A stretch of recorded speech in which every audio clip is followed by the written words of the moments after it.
What if I told you that Skeletor, the ultimate cackling lord of destruction, actually had a son? And no, I don't mean a clone or some random magical creation. I mean a biological, angsty, leather jacket-wearing teenage son who rode a motorized skull cycle and went by the name Skeleteen. Seriously, you can't make this stuff up. If you grew up watching He-Man and the Masters of the Universe, or even if you just know the memes, you probably think the story ends with He-Man saving the day and Skeletor retreating to Snake Mountain to hatch another failed plan. But behind the scenes, there was a massive, forgotten piece of MOTU history that tried to pass the torch to a whole new generation. Welcome back to your nerdy show. I'm your host, Spoiler Master. So today, we are diving deep into the weird, wild, and surprisingly emotional history of Malkyn, better known to the fandom as Skeleteen. We're talking unproduced 90s cartoons, secret toy line lore, family betrayal, and how this edgy next-gen villain actually ended up teaming up with the good guys. Trust me, the rabbit hole goes way deeper than you think. The secret 90s sequel that never was. To understand where this kid came from, we have to travel back to 1996. The original He-Man hype had cooled down, and Lou Scheimer, the legendary producer behind the original Filmation cartoon, was trying to figure out how to bring Eternia into the modern era.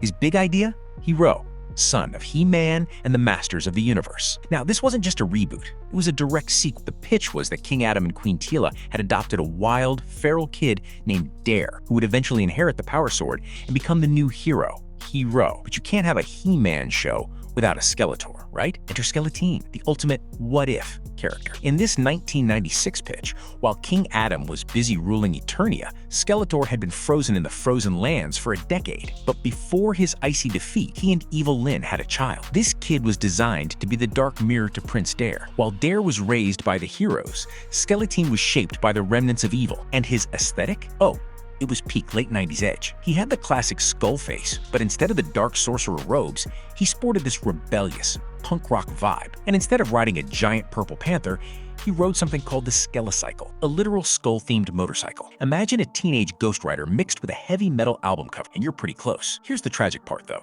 The network didn't pick up the show. The pitch Bible was shelved, the concept art was locked away, and for years, Skeleteen was just a myth, a footnote in a forgotten script that fans would whisper about on old internet forums, restoring the canon with Masters of the Universe classics. But as we know with this franchise, nothing ever truly stays dead. Fast forward to the late 2000s, Mattel launches the Masters of the Universe Classics toy line. This wasn't just a line of toys.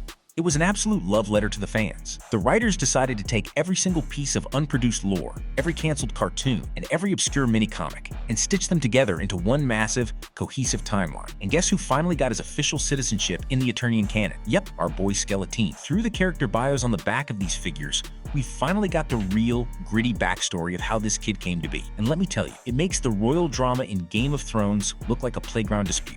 As it turns out, his birth name wasn't actually Skeleteen. That's his villain persona. His real name is Malkyn, and his childhood? Absolutely brutal. See, after Prince Keldor fully transformed into the terrifying Skeletor we all know and love, Evil-Lyn realized that Snake Mountain was probably not the best environment to raise an infant. Go figure, right? So she snatched baby Malkyn away and hid him. But she didn't just take him to a normal daycare. She abandoned him with his grandfather, the Faceless One, an ancient, cursed sorcerer. Imagine being raised by a guy who literally has no face, who is drowning in his own ancient curses, and who absolutely refuses to tell you who your parents are. Malkyn grew up incredibly lonely, but he was also brilliant and intensely curious. He knew he didn't fit in, and he knew there was a dark power running through his veins. The birth of a rebel villain. Then, everything changed. Evil-Lyn comes back. By this point, she's heavily depowered and bitter, looking for a weapon to use against her enemies. She finds her teenage son, looks him in the eye, and finally drops the bomb. Your father is Skeletor. How does a lonely, powerful teenager react to finding out his dad is the most feared warlord in the universe? He doesn't get scared. He gets obsessed.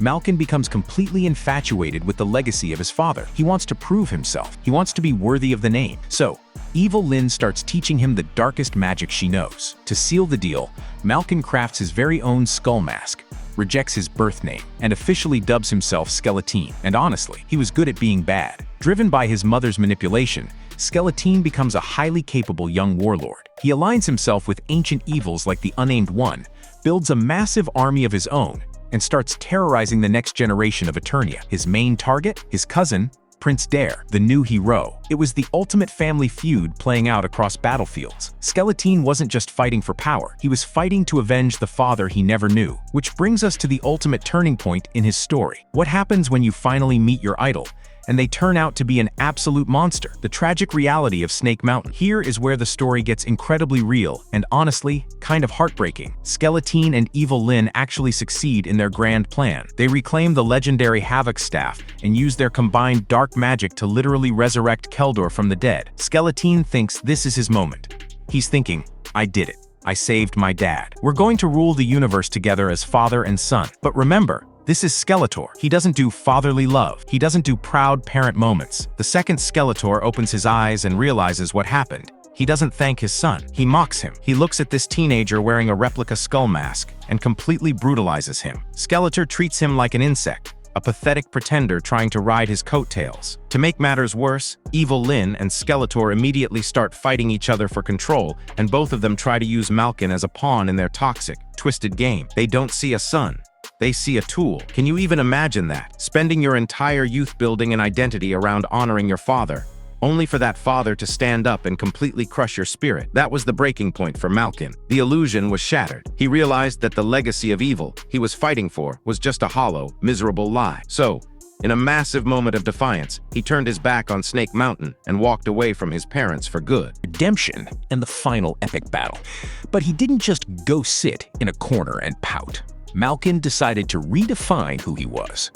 He surrounded himself with a crew of good-hearted rogues, like this clever thief named Picklock, and started using his dark magic for a completely different purpose, actually helping people. Eventually, this redemption arc leads him straight into the pages of the final Masters of the Universe Classics mini-comics, and the climax of his story is honestly beautiful. Let me paint the picture for you based on the final panels of the official lore. The entire universe is hanging in the balance. A massive cosmic battle has just concluded. We see Hero standing powerfully on a rocky outcrop, dark smoke and energy swirling around him. He raises the power sword high into the air, and this blinding white-blue energy explodes upward into the cosmos. Hero shouts, "Let all those who battle return to where they are needed." In the background, the old status quo is literally shattered. Skeletor, Hordak, and King Hiss are shown being violently thrown backward by a massive blast of divine energy, totally defeated. Up in the clouds, the spirits of the original generation, She-Ra with her flowing blonde hair and He-Man in his classic battle armor, are glowing with a divine light, passing their blessing down to the new master, Hero. But then, the camera shifts to a wide, breathtaking shot of a beautiful sunset over the clouds of Eternia. The narrator tells us, the battle is over, and right there, on a floating cloud platform, we see the future. Hero, Prince Dare, stands triumphant with his arms raised, but right next to him is Skeleteen. They are clashing their energy powers together in front of a massive glowing blue skull castle floating in the sky. Even though Malkyn had abandoned his father's cruel path, the rivalry between the two cousins remained. He points aggressively at Hero and delivers this incredible final line. "You may have saved the universe, but in the name of my father Eternia shall be mine. We shall meet again." Hero. The comic leaves us with this heavy epic thought. The Starseed may be safe, but as long as there is power and mystery on planet Eternia, there shall always be conflict. There shall always be a battle to become masters of the universe. Our nerdy thoughts. So, why does a character from a cartoon that never even aired matter so much to the Masters of the Universe fandom? Because Skeleteen represents the ultimate. What if? He bridges the gap between the cheesy, fun nostalgia of the 80s and a deeper, more emotional look at what happens to the children of heroes and villains. He's a tragic character who tried so hard to be the bad guy, only to realize that true strength comes from forging your own path, even if you still have to keep your rival on their toes. Honestly, I think he deserves his own animated series today. But hey, I want to hear from you guys. What do you think of Skeleteen? Do you prefer his real name, Malkyn, or do you love the absolute 90s cheesiness of the name Skeleteen? And do you think he could have ever truly beaten Hero? Let me know your thoughts down in the comments below. If you enjoyed this deep dive into forgotten cartoon history, hit that like button, subscribe to the channel, and ring that bell so you never miss another lore breakdown. Until next time, my friends, by the power of Grayskull, have an awesome day. No, what the heck, I'll laugh anyway.